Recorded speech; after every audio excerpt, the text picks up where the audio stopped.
त्यांना म्हणा की सिनियर सिटीजन्सला म्हणा, पुरुषांना म्हणा, लोक बाहेर न्यायला टाळतात. त्यांचा हात धरायची लाज वाटते. एका ठिकाणी मला एका बाईने म्हटलं, मला अमक्या ठिकाणी सांगवत पर जायचं आहे, लग्नात निर्वाला जायचं नव्हतं, कोणीतरी मेलं होतं, तिथं सांत्वन करायला जायचं होतं आणि तिथे काय बोलायचं बा, ही बरी आहे सिनियर. मी म्हटलं, बाई गं मला नेतेस पण मला हात धरून न्यावा लागेल. हो हो. आणि गेल्यानंतर मी गंमत या असं असं बाजूबाजूने या, हळूहळू या. अरे तू नेणारी बाई 60-65 वर्षाची आहेस, उद्या तुझ्यावरही हाच प्रसंग येणार आहे, पण तुला ती लाज वाटते. मी खरोखरच वर्षाताईंचं मनापासून आभार मानते की आज आम्हा सगळ्या पाण्यावरच्या बुडबुड्यांना एकत्र आणून भेट घडवून आणली. या सत्काराचं शालीचं काहीही आज आम्हाला उपयोग नाही, याची आम्हाला गरजही नाही. आम्हाला गरज आहे की तुमच्या दोन प्रेमाच्या शब्दांची. साधी गोष्ट, आता तुम्ही टाळ्या वाजवल्या, उत्स्फूर्तपणे वाजवल्या. एका ठिकाणी नातलगामध्ये काहीतरी बाळपण झालं, म्हटलं ठीक आहे, दवाखाना आहे, आपण जाऊन भेटून घेऊया. माझ्यासोबत दुसरी बाई आली, हो म्हणे भेटीला जायचंय मला, पण बाळाला इथेच बघून घेऊ. आणि तिथे गेल्यानंतर काय व्हावं,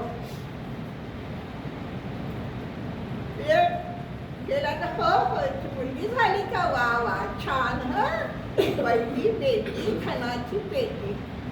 हे सगळं बोलत असताना तुमची बॉडी लँग्वेज काही वेगळंच बोलते.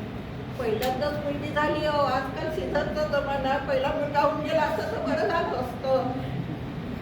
म्हणजे नाईलाजानं वाजवलेल्या टाळ्या आणि उत्स्फूर्त टाळ्या, ह्या दोन मध्ये फरक असतो.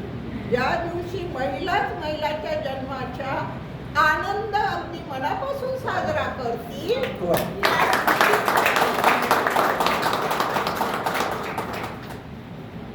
आज आपण फार मोठ्या प्रमाणावर हा कार्यक्रम जिकडे तिकडे साजरे होत आहे. आपल्याला असं वाटतं आहे की खूप मोठी प्रगती केलेली आहे प्रत्येक क्षेत्रामध्ये. राजमाता जिजाऊपासून आज आपण 2017 साली अंटार्क्टिकावर जाणाऱ्या डॉक्टर चिंचोळकर मॅडम पर्यंत सगळ्यांचं कौतुक करतोय. तुम्ही सगळं यूट्यूबवर भाषणं ऐकले असतील, तुम्ही सगळ्यांचे विचार ऐकले असतील, त्यातलं मी तुम्हाला काहीही सांगणार नाही. मी तुम्हाला सांगणार आहे की वस्तुस्थिती, त्यातले बारकावे आणि तुम्हाला कुठे बदलायचं आहे. महिलांना पहिल्यांदा तुम्हालाच बदलायचं.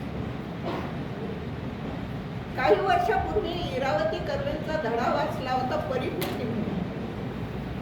ती बाई म्हणते, मी कार्यक्रमाला गेले, त्या बाई माझा परिचय करून देत होत्या. बाई फार मोठ्या आहे, बाई फार अमुक आहे टमुक आहे वगैरे. मला असं वाटत होतं कुठंतरी माझा परिचय कमी राहिला. आणि मी एक दिवस बाहेर जात असताना दोन छोटी मुलं, अरे तू बघितलं का रे आपल्या वर्गातल्या कर्वेची आई, ती आहे ना ती आपल्या वर्गातल्या कर्वेची आई. ती म्हणाली की मला त्यावेळेला माझा परिचय पूर्ण झाला असं वाटतं.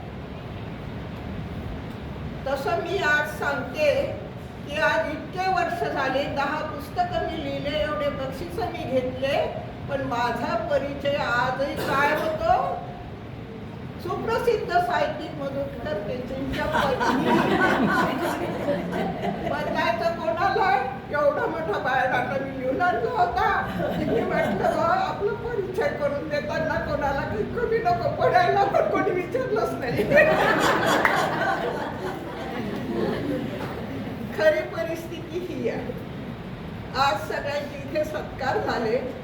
मी तुम्हाला एकच प्रश्न विचारणार आहे. तुम्हाला खरोखरच वाटत आहे ह्या महिला सक्षम झाल्या पाहिजे, समान अधिकार स्त्री पुरुषांना मिळायला पाहिजे,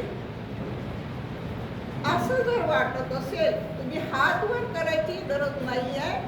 तुम्ही आवाजही मतदान करायची गरज नाही आहे. तुम्ही अंतर्मुख होऊन स्वतःलाच एक प्रश्न विचारा की आज किती जणांनी घरातली कामं केली, आज किती स्त्रियांना त्यांच्या डोक्यात अजून हा विचार होणार बाई ग उशीर होते का, जास्त बोलते का ही बाई, लवकर आठवून का स्वयंपाक करायचा नवरा वाटपात.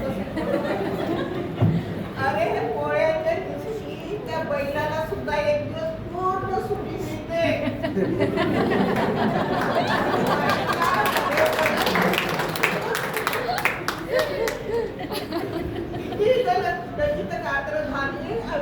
मिळते. माझा हात धर, पण माझाही उपयोग आहे. मी घरातच चांबड्याचं कुलूप आहे, चोऱ्या होत नाही. कुलूप लागत तर चोऱ्या होतात, पण बुडी घरात असली चोऱ्या होत उपयोग. त्यामुळं त्या म्हातारीनं घरीच राहावं ही अपेक्षा असते. जोपर्यंत हातपाय चालतात तोपर्यंत ती कामावर येणारी बाई म्हणते जरा एक कोथिंबीर तोडून द्या ना बाई, मेथी तोडून द्या ना, बसली असतात. तर हा जो भाग आहे तर निदान एक दिवस तरी केला नसेल सकाळी तो दुपारी करा, आणि एक दिवस त्या स्त्रियांना खरोखरच आराम द्या. फार अपेक्षा नसते त्या बाईची. तिनं केलेल्या कामाचं कौतुक करा. पहिल्याच्या काळी, आपण पहिल्याच्या काळी असं आताच्या काळी तसं काही फरक नाहीये. म्हणजे दोन माझ्या मैत्रिणी होत्या, एक मला खुशीने सांगत आहे, माहितीये का माझ्या नवऱ्याने मला स्कूटर घेऊन दिली. मी म्हटलं हो, आता उद्या तुझ्या स्कूटरचे काय फायदे आहेत काय तोटे आहेत ते पाहशील. मी सांगितलं मला येतच नाही, मी चालवणारच नाही, मी शिकणारच नाही. कारण माहित आहे, पोरांना शाळेत नेणे आणणे, किराणा आणणे, भाजी आणणे, नवऱ्याचे कपडे इस्त्री करून आणले, दुसऱ्यापासून कामाचा एवढा मोठा बोझा त्या बाईच्या डोक्यावर. बाई सक्षम झाली, घरचं बाहेरचं दोन्ही करायला लागली. पण मग पुरुष घरात तिला मदत करतायत का? निदान तिनं केलेल्या कामाचं कौतुक तरी करतायत का? ह्या प्रश्नाचं उत्तर तुम्हीच शोधा, अंतर्मुख व्हा.